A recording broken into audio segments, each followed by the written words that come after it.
All right, testing, testing, testing. Professor Dashiell and Professor Robinson are here on Instagram Live so we can just chat. It's like a chat and chew. Go get a snack. So Professor Robinson should be joining. Hey, y'all. Hey. Oh, y'all not playing today. Hi, it's me, Professor Dashiell. And I'm going live with another colleague who's absolutely amazing. She will be here any minute. Her name is Professor Latoya Robinson, and both of us taught at the same institution together for a while. And while we're waiting for her, I actually would love to kind of hear you all's thoughts or what you all want to talk about tonight. So I'm an educator. I teach English. She also teaches English, GED prep.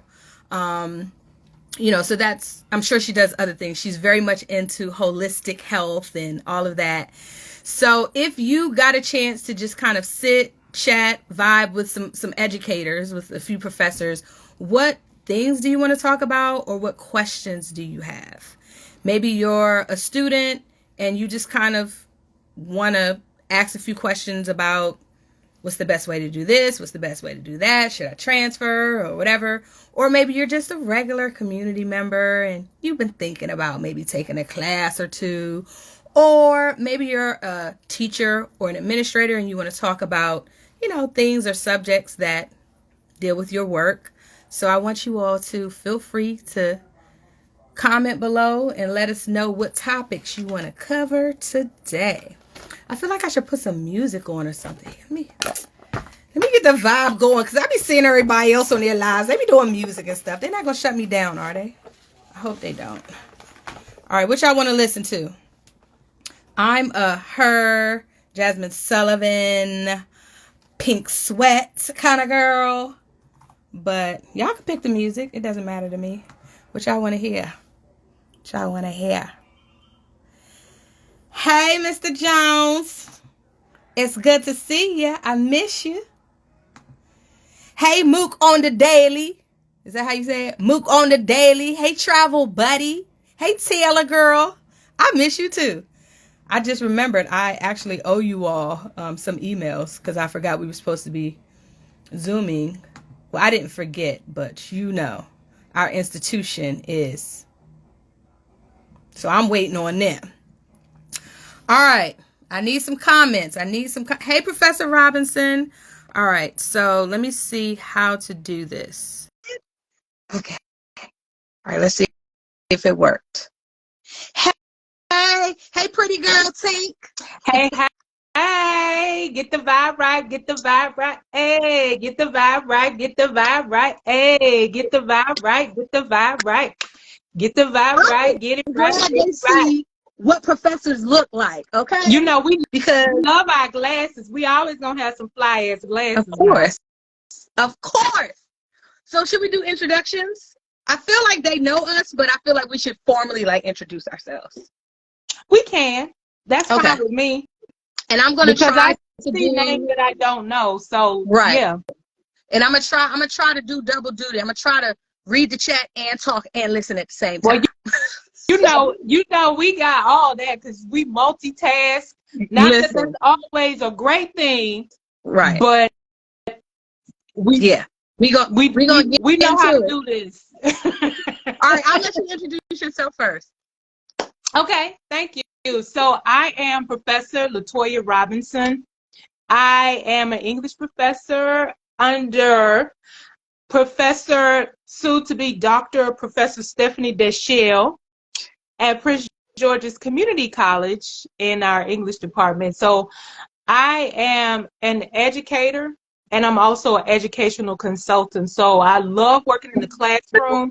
While I enjoy that, I have greater impact by working with educators and schools. So school districts, school departments, and there's some work that I'll be bringing to Prince George's Community College at some point. But anyway, I have a consulting practice, and I also do personal and spiritual development, one-on-one, in groups and in cohorts. And I love teaching. I didn't know that I would love it, but I love teaching because you're so good at it. And the students connect with you. They do. And that feeds me. That helps me to bring my all, my gifts, my skills, when they are eager and they eat up what I'm saying, because I have different approaches and practices and perspectives to my teaching. Mm-hmm. And that's why the students, that's why they maintain engagement. And Because see, you know, I see them. I keep it real. So Yeah. the students And we keep it real. And I keep it real, right. The students actually make me want to stay. I know it's kind of early to be jumping into that, but you understand. But it's fact. And I just think, and we'll probably get into it a little later, there's so much stuff that we educators go through behind the scenes. And I'm sure that's true for every industry, but I feel like we are squared because we could tell you all stories for days about some of the foolishness that just off of general purposes and taking care of yourself and respecting yourself is like, okay, I don't have to deal with this. But then I think about the students and I'm like, okay, I'll choose to deal with it because I love them that much. So I just need to, that's one of the reasons I wanted us to come together, because a lot of times people have this preconceived notion. Yeah. I'm already jumping into it. I didn't even introduce myself. Let me introduce myself. Go ahead. Hi, introduce yourself, honey. Go ahead. I'm Professor Dashiell, Professor Stephanie Dashiell. I am a full-time English professor. I guess since we named the institution, I'm a full-time English professor at Prince George's Community College. I work a couple other places too. Okay, I have 4 jobs. Okay, not because I want to have 4 jobs, but that's what I have to do to survive in these streets. Yeah, but anyways, so I just love teaching all things English. I don't necessarily have a favorite thing. I love teaching creative writing. I love teaching essays. I love teaching all of that. But I also, in my free time, I'm a musician. I sing with Ricky Diller and Nucci. I also play piano, saxophone, and bassoon. And I love playing video games. So that's one way that me and my students always connect. They're like, what? I didn't know that about you. PlayStation all day, every day. What you saying? So, yeah, that's just a little bit of background information. Oh, and I am a single mother of 2, if that matters to anyone. But I think these types of moments are great because those little tidbits of information are what helps students connect. Yeah. And we have a lot of colleagues, shade but no shade, that are just so tight. So tight. They don't share anything. They don't open up. They don't make themselves mentally or emotionally available to the students. And that's why the students don't connect with them. Like anybody who's an educator, you have to be humble enough and open enough to at least share a little bit. We don't need to know everything. You got to share something about yourself. We don't need to know that you got ringworm behind your ear. We don't need to know that. But, if you have certain interests and special talents, those are the things that allow students to feel like, oh, wow, he's really dope or she's really cool. I think I'm going to like this class. Right. In addition to that, connecting with them, like sharing your experiences, being authentic about what you went through as a student. When you matriculated through getting your degrees, all those degrees, especially the ones with all them PhDs and double master's degrees, what was it like for you? And we know it was not easy. And I tell people this all the time. For anybody on this live who is a chat right now, this is how you know I'm an ally. I tell people all the time, our students in 2023 have it way worse than we did. And that's fact. In what way? They don't want to open their minds to that. Like when I went to Howard from 2002 to 2007. And I had the privilege of going to school full time with no distractions except for I was in the marching band. Now that did take up a lot of time, but classes, band, homework, that's all I had to worry about. My students are working 2 and 3 jobs, raising families, taking care of sick parents, and some more stuff, but they're still coming to class. They're still doing the work. They're still showing up. And then when they get that one butthole professor who's like, well, when I was in college, I blah, blah, blah, blah. Yeah. I'm like, bruh. When you were in college, your mom gave you a $200 You allowance. had an allowance, You know a what I'm weekly saying? allowance. She said And you your put money on tuition your was mom. covered. You did not have to work to pay for your tuition. Right. It was already covered. I just need the world to understand that. Yeah. Yeah. All right. So we collected a couple. Hey, let me see who's here. All right. So I don't mean to put anybody on blast, but Mr. Jones is, I mean, I know I'm not supposed to have favorite students, but I just absolutely love him. I taught him like many, many years ago, but then he came back and joined the Students Teaching Teachers program and served as a panelist. He did a professional development workshop for the faculty, because that's what Students Teaching Teachers is about. It's about respecting the fact that students have expertise in certain areas as well, and giving them a platform and an opportunity to share their thoughts. All I care about is that students learn how to read and write. How we do that, the students can come in. The student could say, hey, there's this website. I think it would be really dope in class. We should try it. Right. So I love that he was able to share his knowledge and his, feedback for faculty. And many of them, they soaked it up. They put it into fruition in their classes. So I just wanted to shout out Mr. Jones. Shout out to Mr. Jones. Hey, you said something that I would like to unpack for just a moment, or however long that we do it. What? The fact that when you said highlighting the students' expertise and their skills and talents, when I have expressed this to other colleagues, their take is like, well, what expertise do students have? Like they're young. What do they know? What is it that they can teach us? Have you ever experienced that?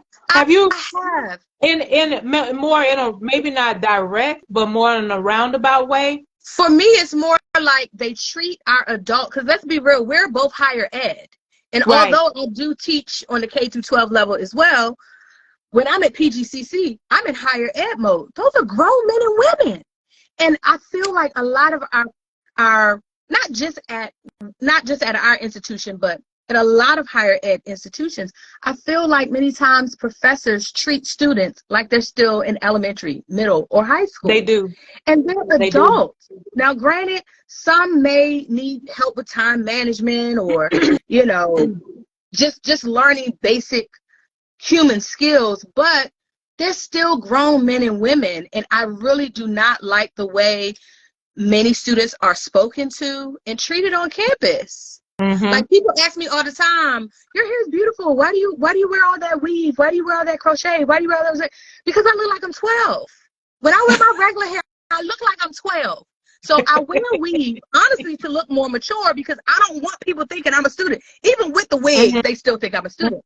But if I had $1 for every time campus police came at me sideways, talking to me any old kind of way, simply because they thought I was a student. Now, if you're upset because I parked in faculty parking and you obviously don't have your glasses on and you don't see my faculty sticker right there, that's fine.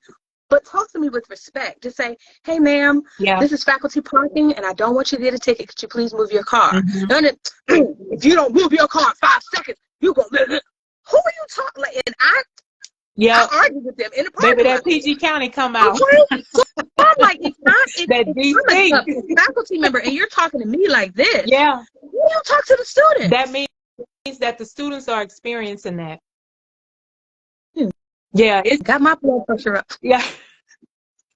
I had a flash. Yeah. Somebody. So while I in my business as a consultant, my work is to work with the educator, and it's also shifting mindset and expanding perspectives. And we are there to advocate for the students. Yes. You know what I also noticed, and this is one of the more subtle things that I experience with the students coming inside. When I come inside the building, the students students are caucusing. They're loud. They're expressive. I love that. Feeds me. That Right. helps me to remember why I'm there. Like, oh, these students are getting it. They're going back and forth and debating about what they learned in the biology class and what about the paper. Like, oh, I'm stressing out. I don't know what to do with this paper. This professor said this, blah, blah, blah, blah. But when I've experienced, when I walk through the building, they stop and they freeze. Have you seen that? I haven't seen that.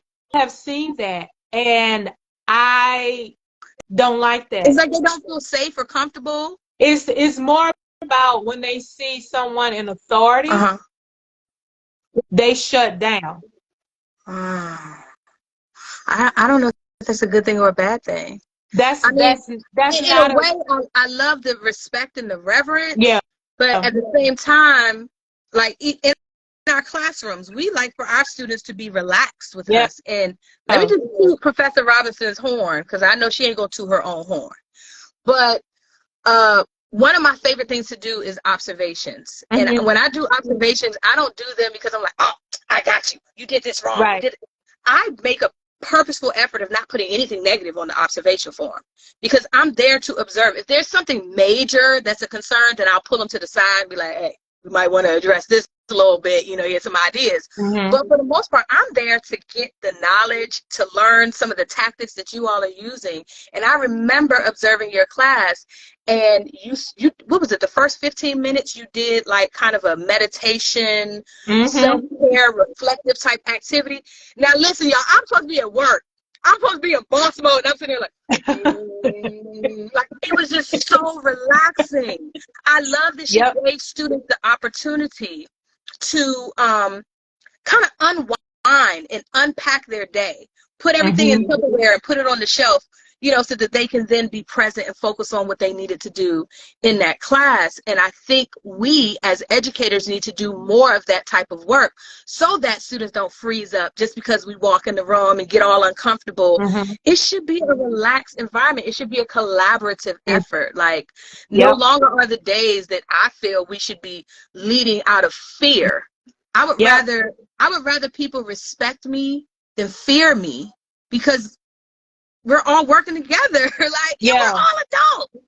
If I were adults, every time I heard someone calls it, oh yeah, so my kids did their assignment.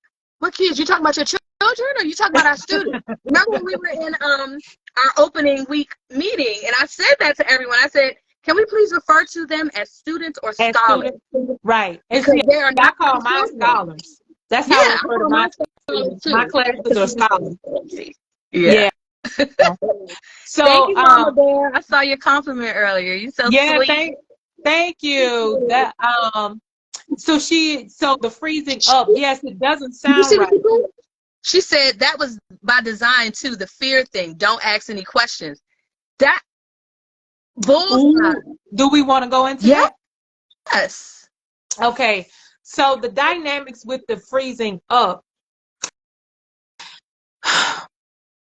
That's also that being in that position of authority. And she and I did an interview conversation around the mental health crisis in education, because Mama Bear is as an educator, she has an online homeschool. Okay.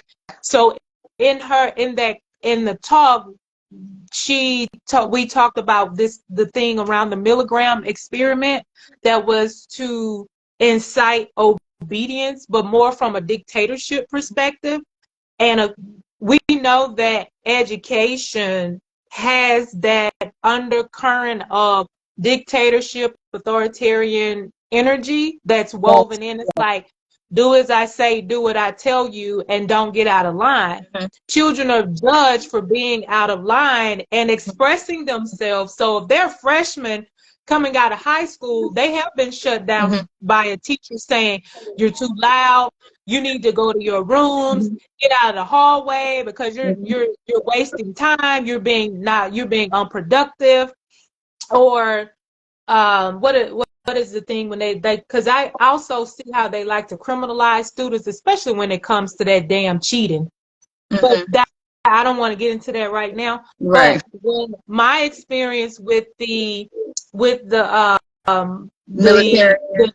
the coming inside the freezing is they don't necessarily, because of that, it's like I don't know if this person is going to tell me that I need to stop, behave myself, and shut down. So what I would do is I say, no, you keep talking. You belong here, because that creates that sense of belongingness. Like, there's a lot of research, and a lot of people have these big platforms and conferences on safety, feeling safe in the classroom and in the schools, and belonging, creating a sense of belongingness for students and teachers. It's simple.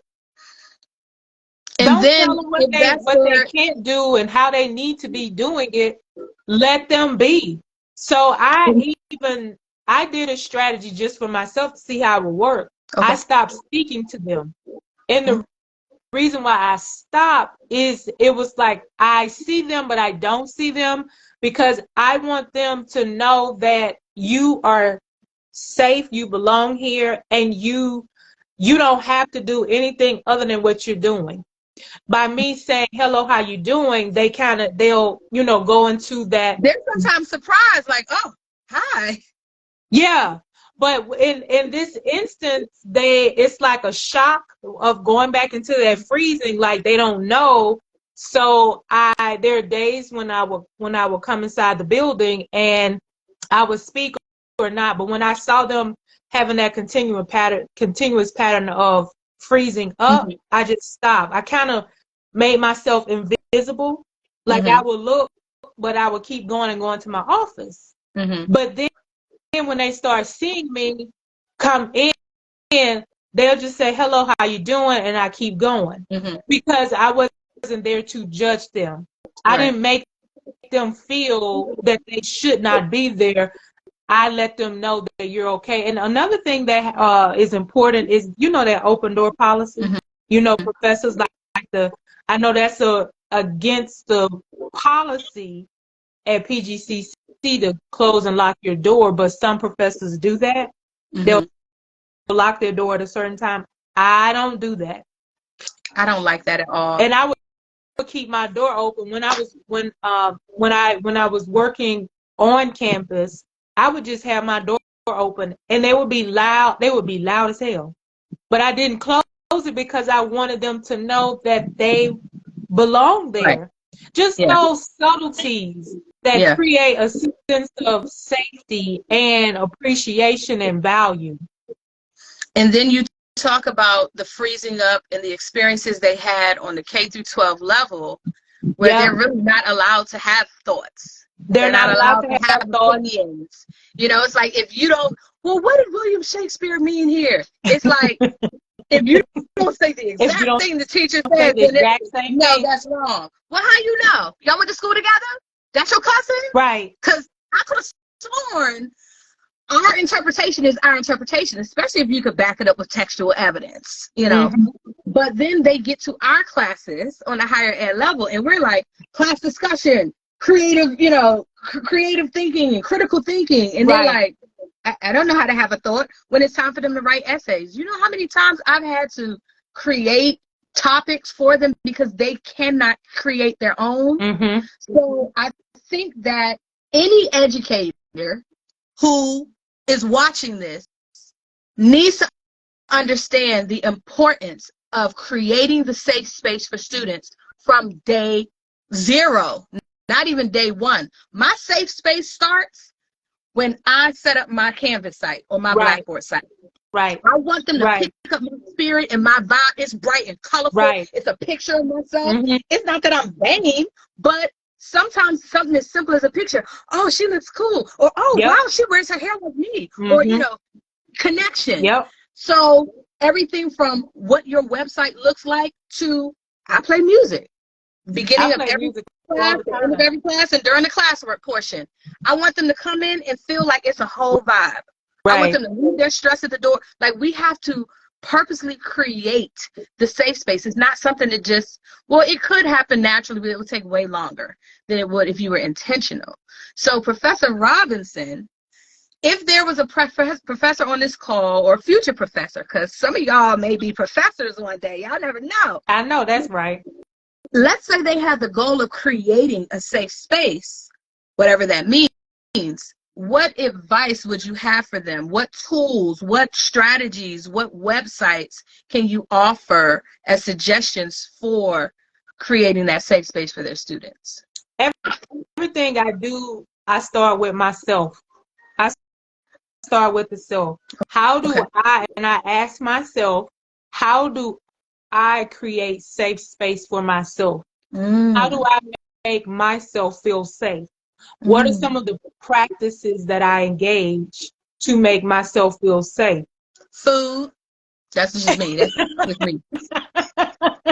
You bring cookies and punch to the classroom then. Bring cookies and punch. I would if I actually didn't have to work 4 jobs just to pay my bills. Yeah. And see, that's a whole, I think that's a part 4 or 5 in terms of. We have to say that for the future because they're not ready. We have to say that for a future conversation. When I say I'm so salty at the disrespect, when I say they play in our faces, but I've already said too much. That's next. Yeah. So asking yourself, for me, it is mindfulness. It is prayer. It is meditation. Because I know that everyone has a different background when it comes to their faith, I respect that. But so our students who are working a multitude of jobs, taking care of families, and not to mention living in the DC metro area, that's a whole vibe that's stressful in and of itself, right? Before they even get to your class, they're stressed out. So they have left work to drive a 45 minutes that takes them 5 minutes to get only 5 miles. They need some time to decompress. Yeah. Everybody needs some time to decompress. Now, people don't know the strategies to do that. That's why I bring it to my class, because I do it for myself first. So starting with self. So like you said, food is your thing, and allow them the time and the space to don't bring a whole meal, but bring your snacks, bring your trail mix, bring your soda, bring your juice, all the time. Make it. I've told my students that, and at the end of the semester, especially the international students, they like to have a party. And so do we. So I say, I'm like, I'm not planning it because I have to grade papers, monitor this and do that. But whatever you need, I can set the space up for you to do that. And I don't have to do anything. They bring cookies, they bring food. They bring food. Yeah. They like their cultural dishes. Especially if it's an evening course. I feel like food should be a mandatory component of evening courses. Because when I was in one of my grad school courses, I can't remember, I think it was for when I was at GW, I was doing a program for the National Board for Professional Teaching Standards. We had meetings in the evening, multiple times a week. So everyone would bring something, to our classes, and that was such a huge burden lifted for me because we didn't get out till 8:30, almost 9 o'clock. I don't want to start thinking about what am I going to eat for dinner so late at night, especially when you got other things to do. So. Yeah, that was just me being fat. I'm sorry, I didn't mean to make that a thing, but I'm just saying. But that's the thing, because the question was about belongingness, right? Yeah. Safety and belonging. Yeah, like that. That is, food is, so everything. So I start with myself, and I am the cultural strategist. So I'm always finding ways to integrate the culture of all of my students in my teachings. So how do you collect that information about them, though? Are you going into your roster? Are you surveying them to see how they identify? No. Well, that's part of it, but they talk, that it shows up. Because when they talk, it's self-generated. It's just so you're basically taking mental notes throughout the course of your course. You take mental notes and you integrate that into your course. See, I mean, it's simple. It's simple stuff. So think about belongingness. Like, what feels safe to you as a professor? Like, what is it that, how, when you are, again, you just spoke about being in a learning environment at GW, George Washington University, for those of you who may not be familiar.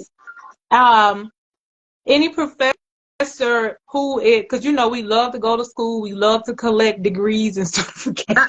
I don't know about that first part. Believe it or not, and my students are always shocked. I tell them from the beginning, I hate school. Oh, I hate school in a traditional sense. I don't think we do it well. I love learning. I love being educated. I'd rather do my own research or go to a museum or something like that. But sitting in one desk for long periods of time with my ADD, with my ADHD, with my dyslexia, and with everything, all the stress I have going on in my life, it's not gonna happen. And then you're boring too. No, it's a struggle. And a lot of professors are very boring to the students. Sometimes I bore myself. And I'm one of the more interesting professors, so I can only imagine. Yeah, I think you gotta know when to switch it up. Yep. You gotta know when the vibe of your room is. You have to know when to switch it up. You gotta know how to read the room. That's a whole professional development workshop right there. That is reading the room, knowing how to read the room. We should put that together, because when I know when to switch it up. When I'm like, I am talking too much. Y'all did not come here to hear me talk. And they just pause and they go like, oh, wow. Well, what do I do? I don't know. What do you want to do? I've given you all the information on structure, sentence writing, research, thesis statement, I've done that. Now you do work. Now, what do you want? Yeah. So I feel that about getting bored. That also lends to belongingness. How do you create that space that's always inviting? We won't always get it right, right? We don't know until we're in it. And knowing when to pivot, knowing when to make those shifts, that creates the level of comfort, connection, and the belongingness. You know, I don't know if you went to this workshop, but I did one of the professional development workshops on critical thinking. Okay. I was baffled. I'm always baffled by professors at their responses, and this is not a judgment. It's just you have moments where you understand why the students feel the way they feel. Yes. I understand. Yes. And the lack of self-awareness. The lack of self-awareness. So the workshop is on critical thinking. Like, what happened to it? Let's talk about it. They could not understand why they were having challenges with students to be critical thinkers. They could not grasp. They wanted, and you know, that's an actual topic to really unpack and do some real work around. They wanted answers immediately. Well, what do I need to do to get them to start critically thinking? It's not a one-stop. It's not shop type a one-stop shop. You have to use a myriad of strategies. Yeah, but they're already doing it. Like you said, when they come from K through 12, they've already been told how to think. Right. That goes back to what Mama Bear was saying earlier about the freezing up, and that's not a good thing. They've been told how to think. So from K through 12, you're being told how to think. You get to higher ed, and now you're just supposed to all of a sudden think. Right. Like, oh, you're an adult now. You have to be able to think for yourself. Well, where was that transition period? Yeah. And you have to give them, some skills have to be built over time. Yeah. And you have to give them the time to do that. And that is why I pushed back against accelerating developmental courses. because listen, there's nothing wrong with accelerated courses. If I'm an upperclassman and I can get this and that done all in the same semester, oh, I'm here for it. But developmental, like common sense, that doesn't even make sense, because you have to give the students time to mature, to grow, to absorb. That's not going to happen in 7.5 weeks. You're going to stress them out, and they're going to just be like, I'm done. I'm out. I can't. So you were talking earlier about the sense of belonging and the strategies for creating a safe space. And I know I've been picking on Mr. Jones a lot, but in his workshop, he talked about how LGBTQ experiences could be integrated into the curriculum a bit more. You know, he said, a student like me, I'm not interested in Romeo and Juliet. I'm interested in Romeo and that. And when he said that, I was like, ding, light bulb moment. We do a culture and tradition unit in my class where we talk about everybody's culture, and they basically put together a project, and they do English stuff. They have to write the different they have to use the 4 modes of writing and all that kind of stuff. But they put together their projects, basically presenting their culture to the class. And in preparation for that project, I have them read various texts or stories from other cultures besides their own. And then I say, what did you learn about their culture through that text? So just because of his one suggestion, I had stuff in there for Muslim Americans, I had Caucasian, I had Black people, I had Latinx, I had Asian, I had, you know, a nice variety. But I threw an LGBTQ story in there, and I let them choose which one they want to read and do the assignment on. So sometimes it's as simple as giving your students the platform to share their knowledge, their ideas, their expertise. Another thing I loved about him is he takes notes on this tablet where it's like color coded and annotated, and it's amazing. And I said, oh my gosh, what is that you're using? Teach me. Because I love annotating on paper, but I haven't found like the perfect app or website to really annotate the way I want to online. Just the fact that I took the time to notice and say, hey, you have the skill that I need. Come on, let's collaborate. Teach me. I think we need to be doing more of this work with our students. What better way to create a sense of belonging in your class than to invite them to share their ideas and their thoughts? Give them, and there's so many ways to integrate it into the lessons. You just ask thought-provoking questions, ask open-ended questions. All right, so we're a little over halfway through, and we did collect a couple questions through, what do you call it, the Instagram stories and stuff. Oh, yeah. So one of the questions I was asked was, do you have any advice for, they called it an elder student, but let me give you all, you know how every industry has their own terminology and their own lingo. In higher ed, we refer to pretty much like 35 and up, or 30 and up, 30 and over club card. We refer to that population as adult students. So, you know, you might be an elder, but we just call them adult students. So he was basically asking, do you have any advice for an adult student who wants to, you know, take classes and possibly get back into school, but obviously, you know, all the life stuff is pulling at them. So whether it's you all watching and commenting through the chat and offering feedback or suggestions, because you all may be aware of programs or situations that I'm not aware of, and vice versa. But what would be your initial feedback for an adult, a working, overworked citizen who's interested about going back to school? I'm assuming that's probably scary, and then, you know, there's certain finances you got to think about and all that. What advice would you have for them in terms of, you know, what pathway they should consider? Because my initial thought when I read that question was, oh, online.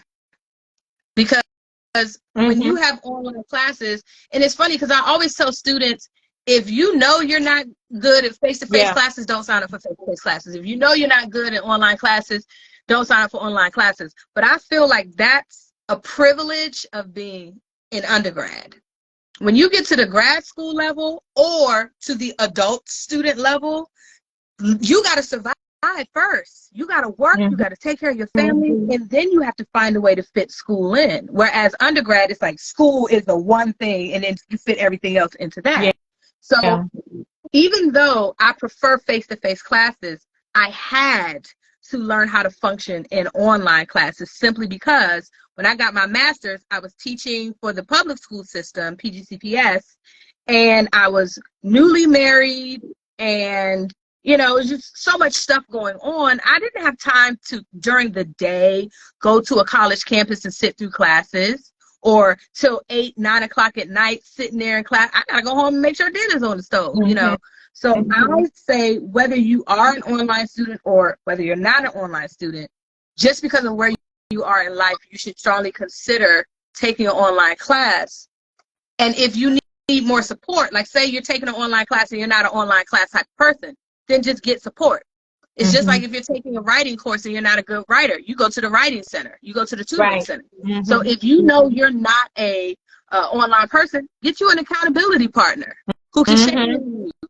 What are y'all doing in class this week? What assignments do you have? Somebody who can keep you accountable. Use your calendar app. Set a reminder. Log in today. See what the assignment is. Come out with the plan for the week so you know how you're going to tackle your assignments. So that would be my advice to that person who is considering getting back into school. Anyone else? Yeah, in addition to that, that's why they have part-time. Yes. And part-time school, you can just take one class a semester. Yeah, take your time. Take your time. It's also important to find the schools that have the resources to accommodate what your needs are at that time. That's more common. So if it is childcare, that's the challenge. If it is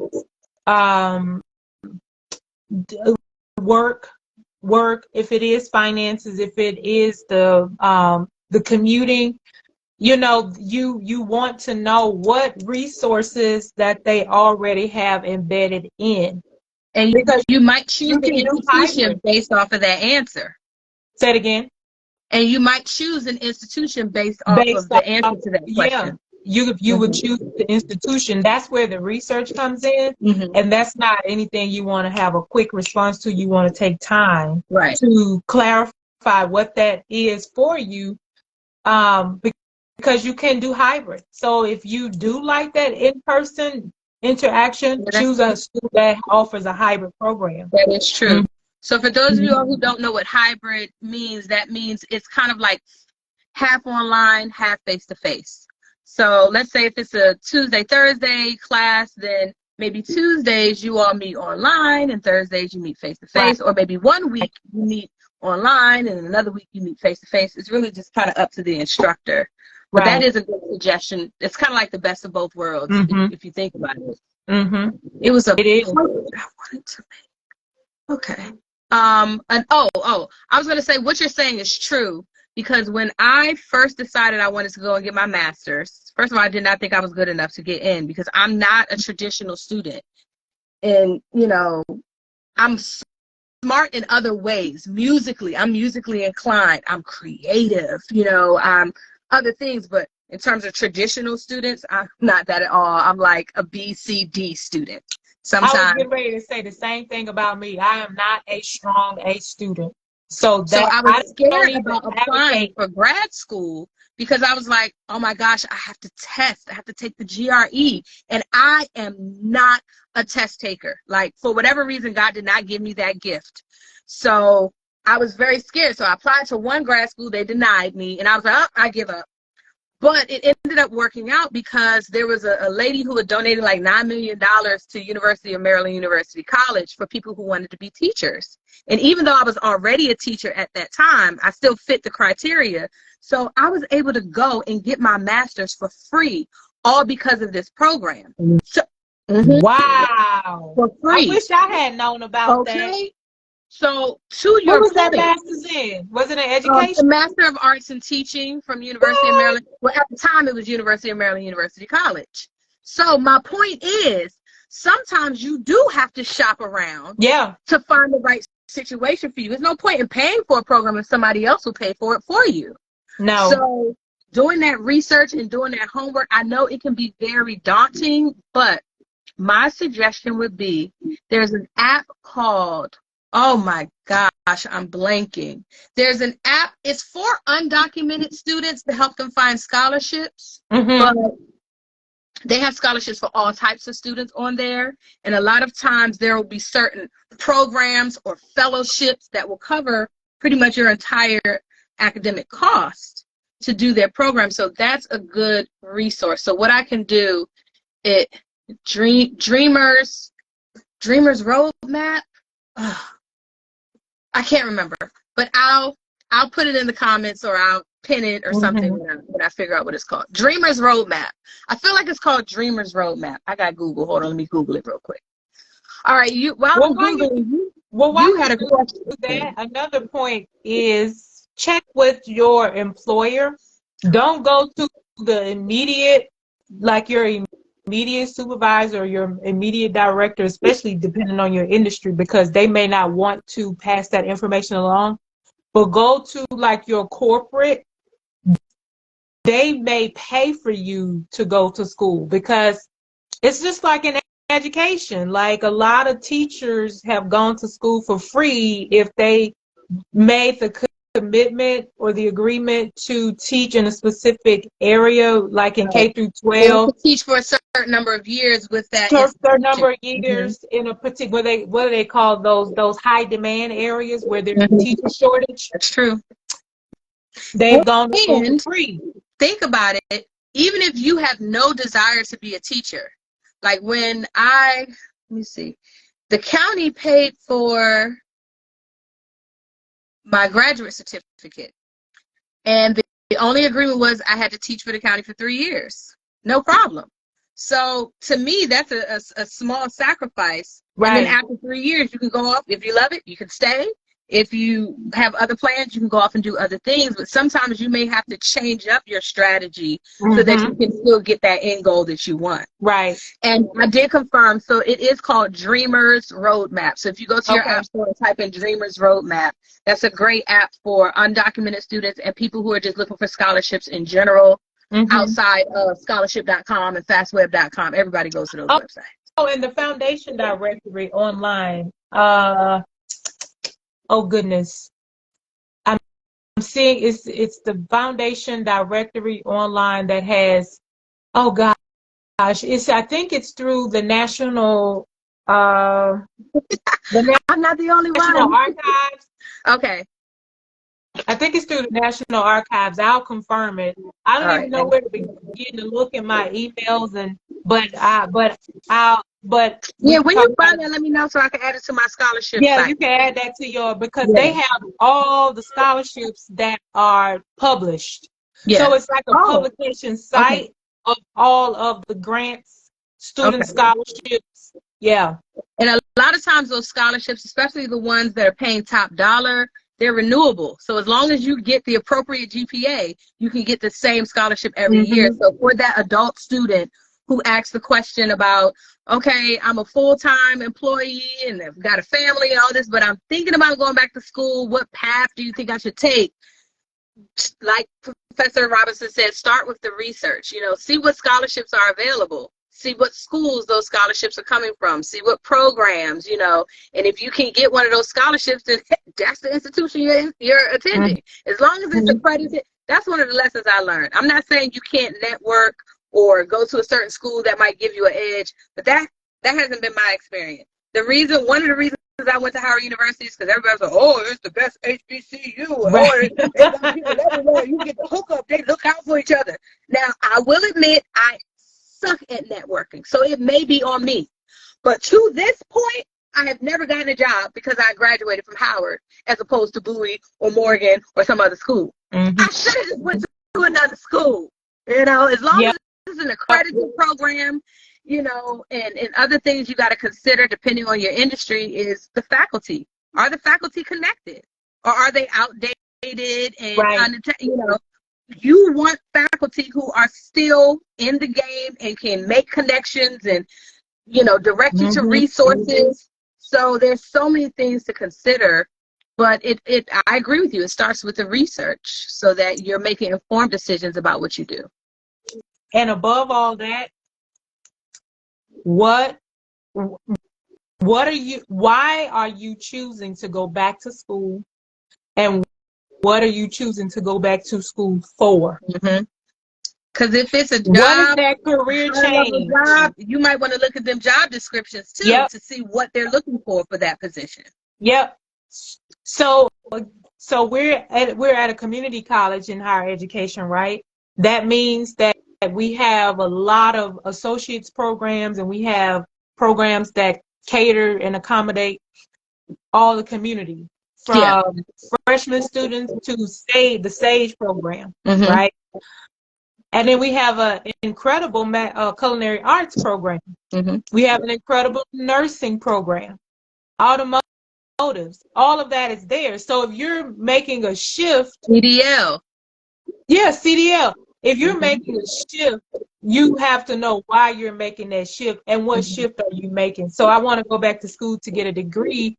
So we've told you how to look for the resources, but first you want to know why you're doing it. Very what true. Are you going for? Are you choosing to climb the corporate ladder in your industry? So if you work in nursing, you are what is the your geriatric nurse or LPN? Do you want to become a doctor in nursing? So those things you want to know why. What are you doing? Have you been a nurse, but now you want to go in the arts and have a art gallery because that's your passion? Because I'm all about living from passion. Now, that's another thing we've been taught. We've been taught that you can make money with living in your passion. Listen, we have not been taught that. Okay. But I'm here to tell you, you can. You absolutely can. And even though we're talking to that adult student who is considering going back to school, that's still very good advice for the incoming freshmen as well. Yeah. A lot of times when I ask students, me, I conference with every single student the first week of class. Right. I want to know who you are, where you've been, what you came from, so I know what gaps I need to fill in and how I can support you. How you can support. When I ask them the question, what's your major, I can tell from the way they tell me whether it's something they want to do or whether it's something that they just told. Or somebody told them. And so a lot of times when I get that hesitation from them, I say to them, well, why? Who told you that's what you wanted to do?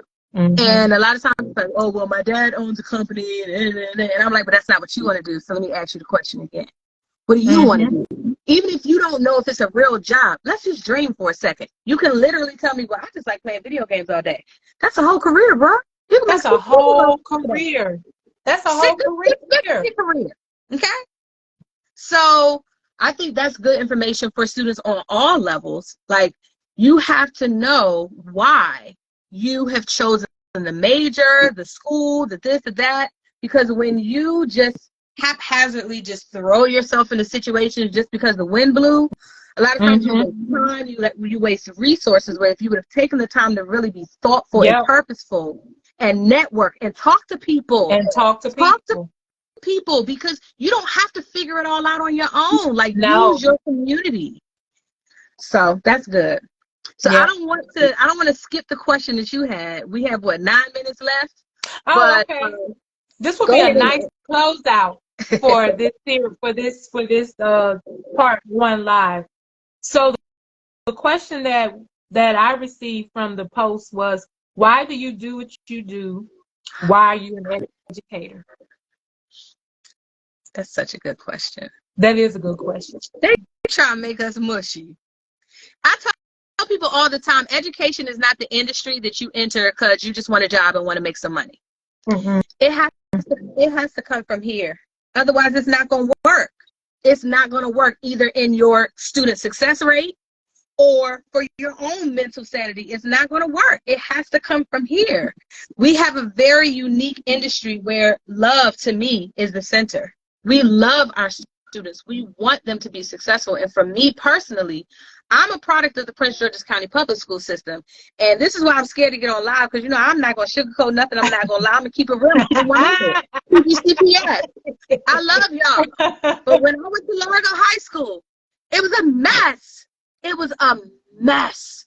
I struggled in math for the rest of my life because of y'all, because I got a sub in Algebra 1 my freshman year. Well, actually, no, I had a teacher, and then the teacher quit halfway through, because, you know, people don't know how I treat teachers. People don't know how to treat the teachers. The teacher quit halfway through, and we were stuck with a sub for the rest of the year. My 10th grade year, I had a African teacher. No shade to African teachers. I had some amazing African teachers. But this specific teacher, he spent the entire time flirting with us, the underage students. And then when the boys flirted with us, he would fuss at them for flirting with us. And I'm like, can I learn geometry? And then my junior year, I don't even know what that teacher looked like in math, because I just remember his box cut from the back of his head and his tweed blazer. He never turned around. He just talked to the board the whole time. Like a thick African accent.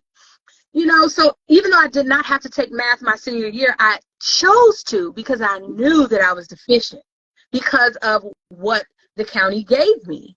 So that is why I'm a teacher, because I know what it feels like to be a student and to be stuck with the scraps that decided to stay behind when everybody else left to go teach in Virginia or Montgomery County or somewhere where they were being paid or treated better. And I felt like, why didn't anybody love us enough to stay? Mm-hmm. I have gotten so many opportunities to teach in other areas or other places. If it's not PG County, I'm sorry. I'm just not excited about it. So that's why I do what I want to do what I do. And I also feel like I have a gift of being able to take complicated information and break it down in a very fun and easy to understand way. So if I have that gift, I'm going to share it. If we have to learn grammar, it's like, who wants to learn grammar? But we're playing games. We're playing Battle of the Sexes. That's a direct object because subject, verb, you know. Why not make it fun if it could be fun? So I'm here to bring the fun to the classroom. So why did you choose this industry, Professor Robinson? That was a nice lead-in for my why, because I bring fun to the classroom.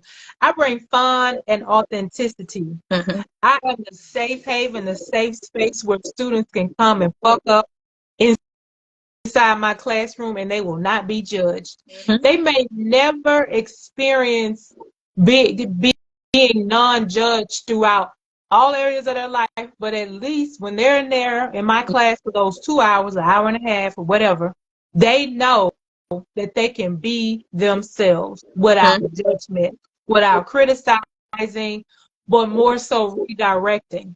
Mm-hmm. And I'll say this, so again, I lead, everything I do is led through spirituality. Mm-hmm. So I had an astrologer, my master astrologist he's my personal astrologist. I mean, he is a world-renowned astrologist, but I worked with him. And years ago, this is just one instance, I had my astrology reading with him. And he was like, well, this was like early 2000. Mm-hmm. He was like, well, you know, you are a teacher by heart. Like, that's your purpose. And I was like, I ain't trying to teach shit. Nobody was saying, I was not interested, wasn't trying to hear it, wasn't fitting to do it. I understand. I was the same way. And I had a challenging time because, again, so I was off path. Okay. I was not in my purpose and in my path. Once I said, you know what, I do want to teach. I want to teach in higher ed. I didn't think that I could. Because I didn't have the background to teach in higher education. Okay. And what I learned once I got in is that you don't have to have a teaching degree to teach in higher ed. You just have to have the expertise. Yeah. And know the right people, because now we won't get in that conversation, but knowing the right people. So I didn't come into it like, oh, when you're a little girl or when you're a child and you wanted to play teacher, that's what you aspire to do. And I have a line of educators in my family. I wasn't interested. Like, I come from a line of educators. My mom is a veteran educator. I have aunts, uncles, cousins who are master educators. I wasn't interested. I even have family members who's in like higher ed, like in the Ivy Tower. Mm-hmm. I have those. So just from all ranges of education, even from the staff, cafeteria workers in education, I wasn't interested. Mm-hmm. And part of the reason why I wasn't interested because I didn't have a good experience in my educational learning. Okay. Once I allowed that inspiration to come through me, I said, you know what? I can create learning in a loving way. I can bring love to the classroom. I can be the embodiment of love, and the students will know it. I don't ever have to say, oh, I love you. Not in the whole warm and mushy way that we've been taught about love, but being the demonstration and embodiment of that, they receive it. Mm-hmm. So that was my intention before I even started working in education. Like, I wanted to, I wrote out my list of qualities. How are you choosing to show up in the classroom? Mm-hmm. How do you want to lead? Do you want to be impactful? Do you want to be dynamic? I want to bring love. I want to bring fun. I choose to inspire. Mm-hmm. That's one of my favorite parts of being a teacher, when the student has that moment where you like see them blossom into the butterfly. You see it. The way that they open up, it's like you can see butterflies and heart bubbles fluttering from their heart center, right? I love it. It's energy. You just have to be able to see with your spiritual eye. Yeah. And that is why I do what I do, because I'm having a great impact on the minds. And the reason I love higher ed is because they now have a bit of autonomy over their lives. So it does take, going back to what we're saying, shifting perspective and teaching critical thinking. Mm-hmm. Now they don't have to be, they unlearn the box that they have been put in and the way they were been boxed in and how to think. Now they learn, oh, I can think on my own. I have freedom of choice. I have free will choice. I live in a free will universe, and I can do and be whatever I want to be. And not, that's a loose statement that everybody says, but it's facts. Yeah, it is facts. It's facts. And I've had students, once somebody realizes that, because that's where I am in life right now. Like, I'm so used to being the workhorse and the little robot doing master's bidding. Right. And then I realized that I am the product. Like, you are the talent that I have in me, I don't need that institution to be successful in this industry. Like, I already had everything I needed this whole time. I just needed to realize that. Right. So I wanted to add to your list, though, something that I love about what you bring to the classroom is students, no matter what you teach, students are going to get real life application skills from your course. And I love that you make that connection for them. You teach them and train them on how to think, not just in your class, but outside of the classroom as well. And I think that is so valuable. Mm-hmm. So, I mean, I'm not saying that was your reason for being in education, but it's definitely one of the strong things that I love about your teaching. Yeah, I appreciate you for that. That was important for me, because I did not have a healthy learning experience, and I had a lot of schooling. Mm-hmm. I was doing a reflection. I was doing some shadow work is a big buzzword. Okay. I was doing some shadow work with myself. This was about 10 years ago. It was before I got into education, and I asked myself, who are the teachers that inspired you the most? Oh, okay, that's good. From from Head Start through K through 12, undergrad, grad school. It was 4 teachers. 4. 4. And when I did that, I knew that I had something to bring to the classroom. 4 teachers out of all of that schooling, all of that training, 4. I think mine might be around 4 as well. And those are questions. And of the 4, 3 of them are 2 are band directors and 1 is a choir director. And so that's music. You see what I'm saying? Yeah. Because that's your gift. And there was an English professor at Howard, Dr. Sandra Shannon. I had her for a sophomore seminar. Yeah. She was amazing. She's the reason I fell in love with August Wilson. Oh, wow. I can add 5. Tony Medina. I took him for creative writing poetry. If anyone goes to Howard University and needs creative writing credit, take Tony Medina's creative writing poetry course. You will not regret it. We'll talk about it later, but yes. That's beautiful. So the moral of this story, everyone, because we're at 6:03 now, we got to eat dinner. The moral of this story is there are good educators out there who love, who care about the students, who are willing to go over and above the call of duty, which is why you must do what Professor Robinson suggested. Do your due diligence, do your research. Between asking around, between ratemyprofessors.com, you got to take that with a grain of salt, though, because sometimes disgruntled students, they like to write bad reviews just because they're mad. But if you see 10 and 15 people saying, this professor lost my paper, this professor is very confusing, okay, then there might be some truth to this. But sometimes who you choose as your professor makes all the difference in the world. And I know that a lot of times we build our schedules based upon time. Well, this is when I have time to take the class. So you just take whoever's class is teaching during that time. But listen, do not sleep on the art of selecting the professor that you want, because that can extremely enhance your educational experience. Oh, so we did that all the time in undergrad. Know that we exist, and I'll hush so Professor Robinson can give her last closing words. And if you all want us to do this again, let us know. We can do it again. Let us know. If you know me, I'm going to put a post, or I'll ask something like, what are some of the takeaways, or what did you like, or would you all like us to bring this back? Would you like this to be a regular type of thing? And we just appreciate you all for the support, because there was no real intention behind this. It just was 2 amazing educators who have so much knowledge to share with the world, and we just wanted to find a platform to share that knowledge. So we chose Instagram to start. In the future, we may branch out to Instagram and TikTok and, some of the other places. But just know that we are here. There are pioneers who are fighting.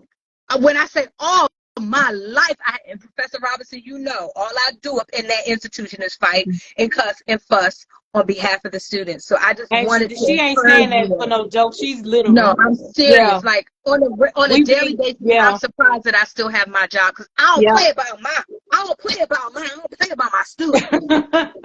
Look, so just know that we are here to support. If you all have any questions or anything like that, please don't hesitate to reach out. And I'm hoping that we can do this way more in the future. Professor Robinson? Likewise. So I would add, in closing, for those, in addition to our amazing students, whether you are a PGCC student or not, if you are a student, and for teachers, for educators, for those who love us.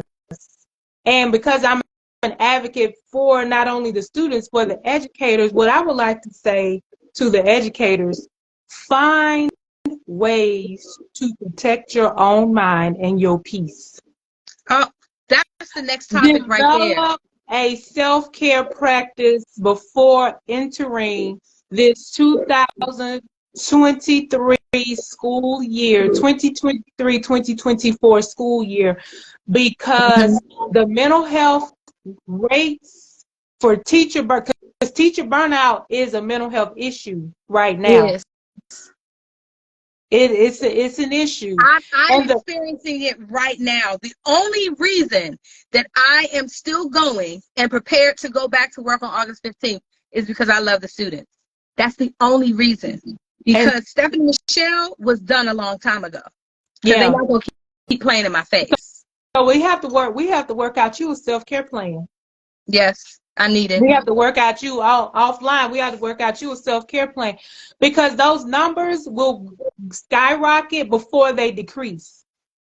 And to start a semester burnt out is like, because some teachers, I see it happening all the time, and I really started holding in to it last year when I saw some teachers posting like, I'm only in week 3 and I'm already exhausted. Mm-hmm. If you coming into the classroom exhausted, what the hell do you think the students are going to be? Okay. When I say I am good for, I'm just not feeling it today. So whatever work we had planned, we're going to push that to next week, and we're going to engage in a little self-care. We're just going to have a class discussion. It's going to be a critical thinking day. I'm telling you. And when I say them students, oh, thank you so much. I had this going on. I had that going. I'm so stressed. I'm so overwhelmed. Yep. So that is a good tip for educators. If you're feeling exhausted, 9 times out of 10, your students are. Your students they're already overwhelmed, and what you're doing, you're actually implementing practices that are what we like to call best practices for student engagement, right, and connection. But for those who don't know, who are looking for solutions to bring balance to their overall life, you find a way to implement your own self-care practice. I feel like that should be our next, if we do this again, when we do this again. Yeah. Like Dark Stranger said that he could get used to these, or they could get used to these. Who was that, Dark Stranger? Yeah, I wrote Dark Stranger down. Hey, okay. Dark Stranger, thank you for the love. Thank you for the love. Thank you for the love. I think that's what we should talk about, protecting your peace and creating a self-care plan at before the school year starts. It doesn't have to be education related. I'm sure there are people in the regular workforce that often experience burnout and all of that kind of stuff too. So this is helpful for everyone. But our numbers are higher across all industries. I believe K through 12. This is documented. I'm not making this shit up. It is documented. These are like reputable. We love research and education, right? You can go and pull it down from the Google, as my one of my elder mothers say, pull it down from the Google. Go on and pull it down from the Google, and you will find that K through 12 teachers are the most burnt out across all industries, with college workers directly behind. This is above law enforcement, entertainment, that's saying a lot. The legal profession. That is saying a lot. And most educators have a second job, at least a second job. And my own LLC. And so somewhere we have to get out of these obligatory commitments that we make to these institutions, and we're really the reformers, the educators, and we need to learn how to speak up more without fear of retaliation, and we need to learn how to set boundaries. Yeah, setting boundaries. So much and advocating for yourself. With my therapist has been teaching me how to set boundaries. Shout out to you for hooking me up with the therapist that I'm with now. Hands down, best therapist I've ever had in my life. And he's a Black man, okay? I need that perspective, all right? Yeah. But I've been learning so much about setting boundaries in my personal life. We haven't even talked about setting the boundaries in the work life, but I've been able to apply those skills in the work life. And guess what happened with Stephanie Michelle? That she started setting boundaries at work. Oh, I mean, they got their panties all in a bunch. What do you mean, no? No is a complete sentence. I am not available. Period. But have a great summer. That's it. Unapologetically. And we're not taking care of ourselves. We're not. We got to say yes to everything. We got to say hold everybody. No. you come first. So I'm excited. Look, I'm going to be on the next live so that I can learn from you, so I can learn how to write a self-care plan to keep myself from being burnt out all semester long. Mm-hmm. Well, then we can just create a live around it. We need to get to the point where I'm like, I can't even. That's real bad. And that's a message to institutions. That's a message to educational leaders, especially those who don't have experience in the classroom.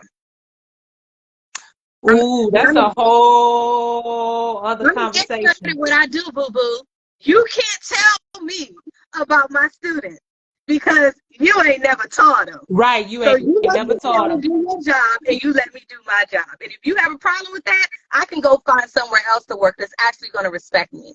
Because we do have options. And teachers are some of the most loyal people. We don't pee. We don't eat lunch. I didn't want to bring all that up. I was thinking about I'm sorry. I was thinking about when we were chatting earlier. I was like, like all of the distressors that we have floating in our heads and our bodies, managing our time. Time is our most valuable resources. Time. And our time is very limited. You see how fast these people are. We don't know how to. The boundaries help us to maintain and balance our time. Mm-hmm. And I know how to do this because I worked on my personal and spiritual development before I went inside the classroom. Mm-hmm. That's why when I was saying earlier that I do coaching, leadership, transformational coaching one-on-one for this very reason. Mm-hmm. Mm-hmm. And you know what's interesting is that most people don't even know that they need this. Mm-hmm. Because they're just so caught up in their routines. They don't even know the training is about to derail. They have no clue until when life starts lifing. It's like you do something preventative before life lifes. That's it. And on that note, we're going to leave you with that nugget and say, stay tuned for part 2. We have so much knowledge to share with you all, so many experiences. We're going to be putting out polls and posting and really collecting you all's thoughts, ideas on what you all want us to cover in the future. And we just thank you so much for taking this hour. Yes, thank you so much. It's been an hour and 40 minutes. It's been an hour and 14 minutes. Oh, I was about to say, Lord have mercy. Lord. I got to take the kids to my pizza. They're hungry. Oh, okay. That was a perfect plan. You don't have to cook. You just take them. Listen, I'm not pizza and chicken wings. They'll be happy. That's a part of my self-care plan. That's part of Stop trying to cook from scratch every night. Yep. Hire a chef. Okay. They got Groupon for that. I think that's going to be the criteria for my next situation. Are you a chef? Okay, we can go out there. Okay. I love you all. Thank you all so much for being here. We will see you on the next live. Bye, everybody. Thank you. Everybody.